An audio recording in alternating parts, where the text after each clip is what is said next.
Bienvenidos a nuestro podcast La Biblia en un año, episodio 133. El tema de hoy, cómo afrontar las situaciones desesperadas. No creo que haya muchos lugares en el mundo donde Alfa tenga lugar con el sonido de disparos y misiles volando de fondo, pero para nosotros el mensaje es simple. Se trata de la esperanza, la luz y un futuro, porque se trata de Jesús. Esto es lo que el canónigo Andrew White, párroco de la iglesia de San Jorge en Bagdad, me escribió en una carta al describir su curso de Alfa. Ellos estaban pasando por una situación dura. La iglesia había sido bombardeada más de una vez. Muchas personas en su congregación habían sido asesinadas y algunos de los líderes habían sido secuestrados. Para algunos, profesar la fe en Jesús significa la muerte casi segura. Pero aún en las duras pruebas, Andrew White puede decir que Jesús trae esperanza, luz y un futuro. En los Salmos, David habla de duras pruebas. Está de Salmo 63. Hay momentos en la vida en las que todo parece ir mal. Quizá incluso puede que ahora estés afrontando una situación dura. Puede ser tu salud o un duelo o el fin de una relación, problemas del trabajo, dificultades en la familia, apuros financieros o una combinación de todas estas circunstancias. Incluso en los momentos de desesperación puedes encontrar las tres grandes virtudes: la fe, la esperanza y el amor. Vamos entonces a leer Salmo 60 del 1 al 4.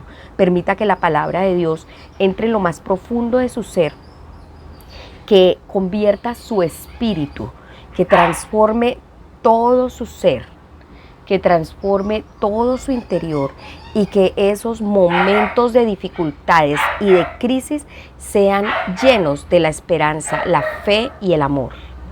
Entonces ubíquese ahí en su Biblia, en Salmo 60. Vamos a leer solo 4 versículos, versos del 1 al 4.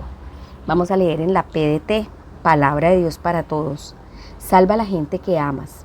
Al director, al compás del lirio del pacto, poema de David. Fue compuesto cuando David luchó contra Arán Naharajim y Arán Soba. Joab vino y derrotó a 12,000 soldados edomitas en el valle de Sal. Dios mío, tú te has enojado con nosotros. Nos has rechazado y destruido. Ayúdanos a recuperarnos. Tú hiciste que la tierra temblara y se abriera. Cierra sus grietas porque se está desmoronando. Tú has hecho sufrir mucho a tu pueblo. Nos has hecho beber un vino que aturde. Elevaste una bandera para los que te respetan, para que vuelvan a encontrarte y así poder evitar arqueros del enemigo. Amén.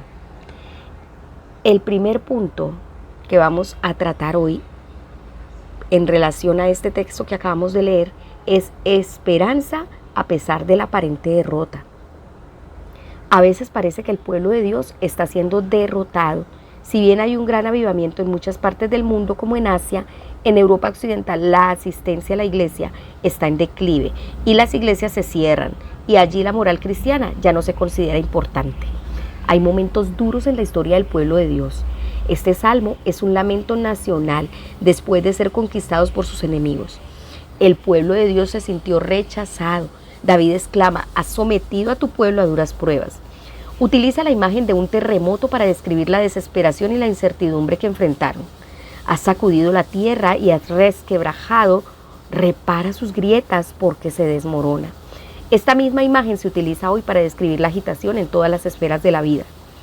Realidades como la inestabilidad de la economía, las instituciones corporativas, el matrimonio y la comunidad son a menudo caracterizadas como realidades tambaleantes y quebradas. Sin embargo, hay esperanza. David escribe: diste a los que te honran la señal para que se escaparan de las flechas. Esta es la versión Dios habla hoy. El Señor ha designado un lugar donde su pueblo puede encontrar refugio bajo su protección y confiar en Él, incluso en las situaciones más desesperadas. Es tiempo de poner nuestra confianza en el Señor, aunque todo a nuestro alrededor se esté desmoronando. Vamos a orar. Amado Señor, quiero darte gracias, porque incluso en las situaciones más desesperadas puedo refugiarme bajo tu protección. Ponga allí la situación que está enfrentando en este momento. Dígale: Señor, estoy enfrentando situaciones desesperadas en mi vida. Tú eres mi refugio, tú eres mi roca. Socórreme para que mis enemigos no me alcancen, Señor. Haz resplandecer tu rostro sobre nosotros En el nombre de Jesús, amén. Ahora le invito a que abra su Biblia en Juan, capítulo 7. El Evangelio según San Juan, capítulo 7. Vamos a leer desde el verso 45 y también vamos a leer el 8 desde el 1 al 11. Capítulo 8 desde el 1 al 11, ¿listo? Entonces ubiquémonos en Juan, capítulo 7, verso 45. Los líderes judíos se niegan a creer. Entonces los guardas del templo regresaron a donde estaban los fariseos y los jefes de los sacerdotes. Ellos les preguntaron, ¿por qué no lo trajeron? Los guardas respondieron, nunca un ser humano ha hablado como él. Los fariseos le dijeron, ¿así que también los engañó a ustedes? ¿Acaso alguno de los líderes o de los fariseos ha creído en él? Pero esta gente, que no sabe la ley, está bajo maldición. Uno de los fariseos era Nicodemo, quien había visitado antes a Jesús y les dijo, nuestra ley no nos permite condenar a alguien sin haberlo escuchado primero. No lo podemos condenar sin descubrir qué es lo que hace. Ellos le contestaron, ¿eres tú también de Galilea? Estudia las Escrituras y verás que ningún profeta viene de Galilea. La mujer adúltera. Y cada uno se fue a su casa. Pero Jesús se fue al Monte de los Olivos. Al amanecer fue otra vez al área del templo y toda la gente se le acercó. Jesús se sentó y empezó a enseñarles. Estoy ya en el capítulo 8. Los maestros de la ley y los fariseos le llevaron una mujer que había sido sorprendida cometiendo adulterio. La pusieron en medio de ellos y le dijeron a Jesús, Maestro, esta mujer fue sorprendida cometiendo adulterio. Moisés nos ordenó en su ley que matemos a pedradas a la mujer que haga esto. ¿Tú qué dices? Ellos le decían esto para ponerlo a prueba. Buscaban algo de qué acusarlo. Él se agachó y empezó a escribir en el suelo con el dedo. Ellos seguían preguntándole lo mismo. Así que se puso de pie y les dijo, el que nunca haya pecado, que tire la primera piedra. Se volvió a agachar y siguió escribiendo en el suelo. Al escuchar esto, empezaron a ir de uno en uno, y los más viejos se fueron primero. Jesús se quedó solo con la mujer que todavía estaba allí parada. Jesús se puso de pie y le dijo, mujer, ¿dónde están ellos? ¿Alguien te condenó? Ella dijo, nadie, Señor. Jesús le dijo, tampoco yo te condeno, vete y de ahora en adelante no peques más. Ay, qué descanso esas palabras de Jesús, cuando Él extiende su perdón. El segundo punto es amor en lugar de condenación. ¿Es aceptable el sexo fuera del matrimonio o es pecado? Si es así, ¿cuál debe ser nuestra actitud hacia aquellos que caen en la inmoralidad sexual? El debate sobre la ética sexual continúa llenando hoy en día nuestros periódicos y otros medios. Las palabras de Jesús son tan relevantes hoy como lo fueron hace 2000 años. Las palabras de Jesús fueron las palabras más grandiosas jamás pronunciadas, la clase de palabras que esperarías que Dios pronunciara. Los guardias del templo declararon, nunca nadie ha hablado como este hombre. Es tan triste que algunos líderes religiosos no lo reconocieron y consideraron a aquellos que creían en él como una multitud tonta. Esta mujer sorprendida en un acto de adulterio flagrante debió sentirse absolutamente desesperada. La desesperación puede venir de la derrota y también puede venir del fracaso moral. Ella tenía que estar experimentando ambas realidades, sintiéndose llena de culpa, vergüenza y temerosa a la muerte. Los condenadores trataron de tenderle una trampa a Jesús con una pregunta, pero él da una de las respuestas más brillantes, memorables y frecuentemente citadas en la historia del mundo. Aquel de ustedes que esté libre de pecado, que tire la primera piedra. Jesús no toleró su adulterio, pero tampoco lo consideró como un pecado imperdonable. Él demostró lo fácil que es condenar a otros mientras somos culpables de los mismos pecados en nuestros propios corazones. Esto se puede aplicar a muchas áreas de nuestra vida. Antes de criticar a otros, vale la pena preguntarnos si estamos libres de pecado en esa área que estamos a punto de criticar en el otro. Cuando juzgamos, acusamos y condenamos a otros, proyectamos sobre ellos lo que nos negamos a ver en nosotros mismos. Como se suele decir, el que vive en una casa de cristal no debe lanzar piedras. En el contexto del debate sobre la ética sexual, si miramos nuestros propios corazones, a menudo veremos muchos vidrios quebrados a su alrededor. En el relato de la mujer sorprendida en adulterio, cada uno de sus acusadores es condenado por las palabras de Jesús y se retiran hasta dejar a Jesús solo. Entonces Jesús le pregunta, ¿ya nadie te condena? Y cuando ella responde, nadie, Señor, Jesús dice, tampoco yo te condeno, ahora vete y no vuelvas a pecar. La culpa es un sentimiento horrible. Estar condenado es un estado terrible. Qué asombroso tuvo que ser oír las palabras de Jesús: tampoco yo te condeno, proviniendo de quien estaba libre de pecado y era la única persona allí con autoridad para tirar piedras. Pero no lo hizo. Hay un equilibrio extraordinario y una combinación casi única en las palabras de Jesús. Están llenas de sabiduría, gracia y misericordia y compasión. Jesús no podía ser más claro al señalar que el adulterio es un pecado. Sin embargo, no condena a la mujer de ninguna manera. Este es el mensaje del Nuevo Testamento. No hay condenación para los que están en Cristo Jesús, como dice Romanos 8:1. Como resultado de la muerte de Jesús en la cruz por nosotros, tú y yo somos totalmente perdonados. No importa lo bajo que hayamos caído. Sin embargo, esta no es una razón para seguir pecando. Jesús no perdona su pecado. Él exhorta: no vuelvas a pecar.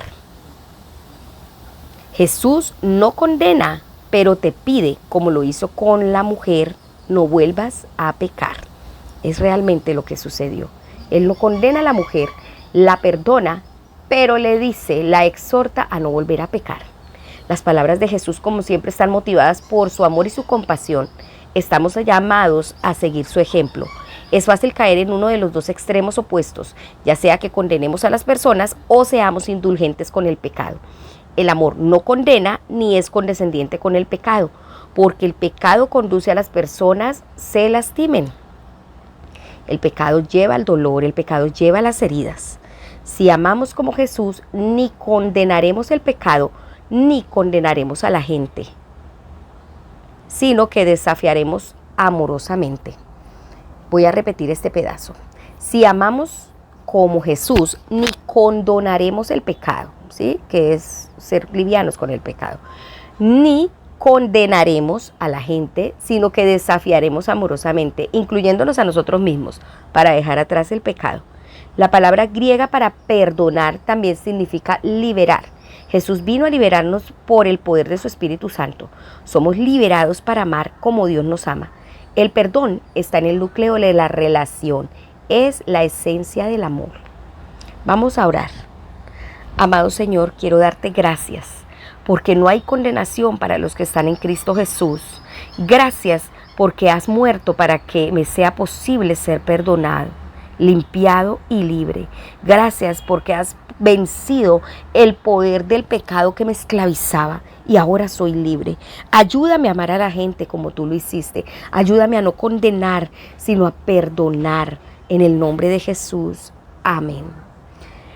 Bueno, les invito ahora a que abramos la Biblia en Jueces capítulo 16. Vamos a leer desde el verso 1 y también vamos a leer el capítulo 17 desde el verso 1 al 13. Sansón va a la ciudad de Gaza. Un día Sansón fue a la ciudad de Gaza, donde encontró a una prostituta y se acostó con ella. La gente de Gaza se enteró de que Sansón estaba en la ciudad. Todos querían matar a Sansón y por eso lo rodearon y vigilaron las puertas de la ciudad y se mantuvieron en silencio toda la noche. Decían, al amanecer vamos a matar a Sansón. Sansón se quedó con la prostituta solo hasta la medianoche. A esa hora Sansón salió y arrancó las puertas, la tranca y los pilares que estaban en la entrada de la ciudad. Luego se echó todo al hombro y lo cargó hasta la cima de la colina que está cerca de Hebrón. Sansón y Dalila. Después de un tiempo, Sansón se enamoró de una mujer llamada Dalila que vivía en la ciudad de Sorek. Los dirigentes de los filisteos le dijeron a la mujer: engaña a este hombre para que te cuente el secreto de su gran fuerza. Averigua cómo podemos vencerlo para amarrarlo y someterlo. Si nos ayudas, cada uno de nosotros te dará 1100 monedas de plata. Dalila le dijo a Sansón: por favor, cuéntame cuál es el secreto de tu gran fuerza. Dime cómo alguien puede derrotarte, amarrarte y torturarte. Sansón respondió: si alguien me amarra con 7 cuerdas de arco que todavía no estén secas, perderé mi fuerza y seré como un hombre común y corriente. Entonces los dirigentes de los filisteos le dieron a Dalila las 7 cuerdas de arco que no estaban secas. Dalila amarró a Sansón con las cuerdas, mientras unos hombres escondidos en su dormitorio. Dalila le dijo: Sansón, te atacan los filisteos. Entonces Sansón rompió las cuerdas como si se hubieran derretido por el fuego. Los filisteos no supieron el secreto de la fuerza de Sansón. Entonces Dalila le dijo a Sansón: me mentiste, te burlaste de mí, ahora dime la verdad, ¿cómo puede alguien amarrarte y derrotarte? Sansón respondió: si me amarran con cuerdas nuevas que no se hayan usado antes, perderé mi fuerza y seré como un hombre común y corriente. Dalila trajo cuerdas nuevas y amarró a Sansón.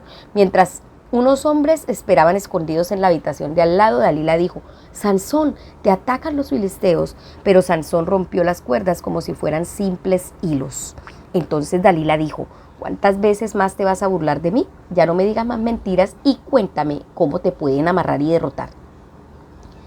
Sansón dijo: si haces 7 trenzas en mi cabello, las entrelazas con la tela de tejer y las amarras en una estaca, seré igual que cualquier hombre. Cuando Sansón dormía, Dalila trenzó el cabello con la tela de tejer y lo amarró bien. Luego Dalila dijo: Sansón, te atacan los filisteos. Pero Sansón se levantó y arrancó del suelo la estaca de telar. Dalila dijo: ¿cómo es posible que digas que me amas si no confías en mí? Esta es la 3ª vez que me mientes y no me dices el secreto de tu gran fuerza. Ella siguió molestando a Sansón todos los días y Sansón estaba ya tan desesperado que tenía ganas de morirse. Así que un día le reveló el secreto de su fuerza y Sansón dijo: nadie me ha cortado el cabello jamás, porque estoy dedicado a Dios desde antes de nacer. Si alguien me corta el cabello, perderé mi fuerza y seré como un hombre común y corriente. Dalila supo que esta vez sí le había revelado el secreto de su fuerza. Entonces mandó un mensaje a los dirigentes filisteos que decía: regresen, que Sansón me ha contado todo. Los filisteos volvieron y llevaron el dinero que le habían prometido. Sansón se quedó dormido con la cabeza en las piernas de Dalila y ella llamó a un filisteo para cortar el cabello de Sansón. El hombre cortó las 7 trenzas y Sansón perdió toda su fuerza. Entonces Dalila dijo: Sansón, te atacan los filisteos. Sansón se despertó y creyó que podía escapar como las veces anteriores, pero esta vez Sansón no sabía que el Señor lo había abandonado. Entonces los filisteos atraparon a Sansón, le sacaron los ojos y lo llevaron a Gaza. Allí lo amarraron con cadenas de bronce y lo pusieron a trabajar en el molino de la cárcel. Pero el cabello de Sansón volvió a crecer. Los dirigentes de los filisteos se reunieron para celebrar. Querían ofrecer un gran sacrificio a su dios Dagón y decían: nuestro Dios nos ayuda a derrotar a nuestro enemigo Sansón. Cuando los filisteos vieron a Sansón, todos adoraron a su Dios diciendo: este hombre destruyó nuestros cultivos, este hombre mató a muchos de los nuestros, pero nuestro Dios nos ayudó a capturar a nuestro enemigo. Todos estaban muy contentos en la celebración y gritaban: saquen a Sansón para que nos divierta. Así que trajeron a Sansón, lo obligaron a pararse en medio de las 2 columnas del templo de Dagón y Sansón sirvió de diversión. Un sirviente llevaba a Sansón de la mano. Sansón le dijo: ponme donde yo pueda tocar las 2 columnas que sostienen el templo. Quiero recostarme en ellas. El lugar estaba lleno de gente. Todos los dirigentes estaban allí. En el techo había como 3,000 personas viendo el espectáculo. Sansón oró al Señor así: Señor Dios, acuérdate de mí. Te ruego, oh Dios, que me des fuerza una vez más. Déjame hacer algo para castigar a estos filisteos por haberme sacado los ojos. Entonces Sansón tocó con las manos las 2 columnas que sostenían el templo. Apoyándose fuerte contra las columnas dijo: que muera yo con los filisteos. Y Sansón empujó tan fuerte como pudo y todo el templo se derrumbó sobre los dirigentes y la gente que estaba allí. De esta forma, Sansón mató más filisteos cuando murió que cuando estaba vivo. Sus hermanos y toda su familia vinieron a llevarse su cuerpo y lo enterraron en la tumba de su papá Manoa, entre las ciudades de Sora y Estaol. Sansón fue jefe de Israel durante 20 años. Capítulo 17. Los ídolos de Micaías. En el territorio de Efraín había un hombre llamado Micaías, quien le dijo a su mamá: ¿te acuerdas de alguien te robó las 1,100 monedas de plata que tenías? Una vez te escuché diciendo una maldición por ese robo. Ahora te confieso que yo fui el que la robó y tengo las monedas. La mujer dijo: que el Señor te bendiga, hijo mío. Micaías le devolvió las monedas a su mamá y le dijo: estas monedas de plata serán para una ofrenda al Señor. Voy a entregarle las monedas a mi hijo para que él construya una estatua y la cubra de plata. Así que, hijo mío, te regreso las monedas. Pero Micaías le devolvió las monedas de plata a su mamá y ella tomó 200 monedas y se las llevó al fundidor para que hiciera una estatua tallada y cubierta de plata. Cuando la estatua estuvo lista, la llevaron a la casa de Micaías, quien tenía un sitio sagrado en su casa. Micaías hizo un efod y algunos dioses para su casa y nombró sacerdote a uno de sus hijos. Micaías hizo estas cosas porque en ese tiempo el pueblo de Israel no tenía rey, por lo que cada uno hacía lo que mejor le parecía. Había un joven levita que era de la ciudad de Belén de Judá y había estado viviendo entre la tribu de Judá. Este joven salió de Belén de Judá buscando un sitio donde vivir.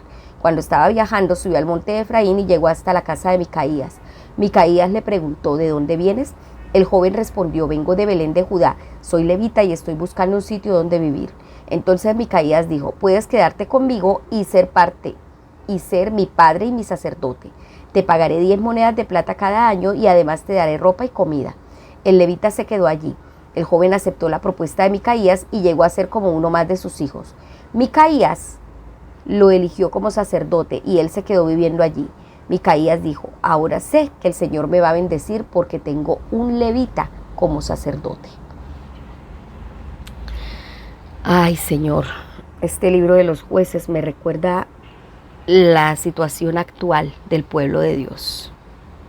El tercer punto se ha titulado Fe en medio del caos. Aquellos fueron momentos desesperados. Hay un estribillo que recorre el libro de los jueces. En aquella época no había rey en Israel. Cada uno hacía lo que le parecía mejor. Aquel fue un tiempo de caos. En aquellos tiempos desesperados, Dios suscitó jueces como Sansón, quien gobernó durante 20 años. Fue uno de los héroes de la fe.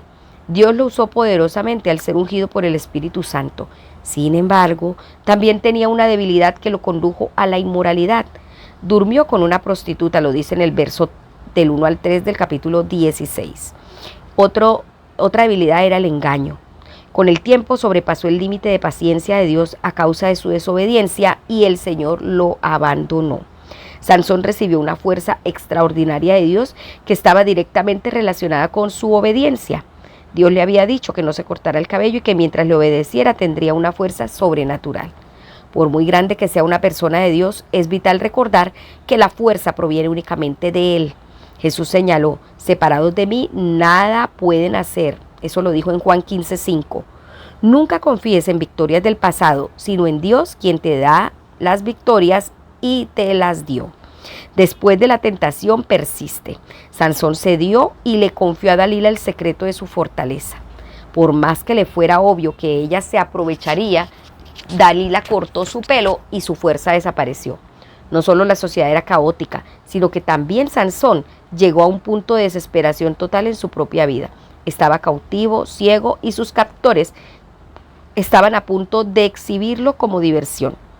En medio de su desesperación, Sansón oró al Señor: oh soberano Dios, acuérdate de mí. Oh Dios, te ruego que me fortalezcas solo una vez más. Y Dios oyó su oración de fe. Incluso después de todos sus fracasos, Dios aún respondía al clamor de Sansón. No importa cuál sea tu situación ni lo que hayas hecho, nunca es demasiado tarde para volver a Dios. Vamos a orar. Amado Señor, quiero darte gracias porque puedo encontrar refugio en tu presencia y siempre escuchas mis gritos desesperados en petición de ayuda. Porque aunque haya desobedecido muchas veces, tú has estado con tu oído allí atento a mi clamor. Pídele hoy al Señor misericordia. Pídele ayuda hoy. Clama a Él, porque Él es grande y misericordioso y puede ayudarte. Amado Dios, escucha el clamor de cada uno de tus hijos que te están extendiendo y levantando hoy en los diferentes lugares donde ellos se encuentran. Por favor, extiende tu mano poderosa y sálvales. En el nombre de Jesús. Amén. La pastora Pipa añade lo siguiente, tomando Jueces 16 y 17, lo que acabamos de leer.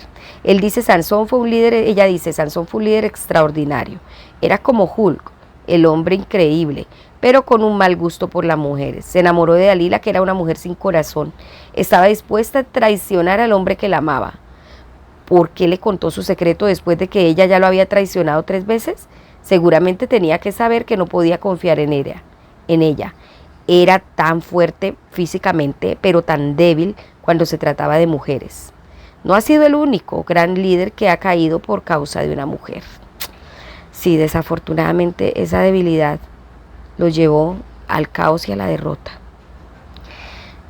Bueno, recordemos entonces cómo poder afrontar esas situaciones desesperadas que se presentan en nuestra vida. Recuerden que es con fe, con esperanza y con amor, que son las grandes virtudes con las que podemos enfrentar las situaciones desesperadas. Esperanza a través de la fe, de la aparente derrota, ¿sí? También amor en lugar de condenación. Y por último, tenemos la fe en medio del caos. Recordemos que este devocional fue escrito por el pastor Nicky Gumbel de la iglesia HTV en Londres y la voz de este podcast es de Marisol Rojas. Que el Señor les bendiga.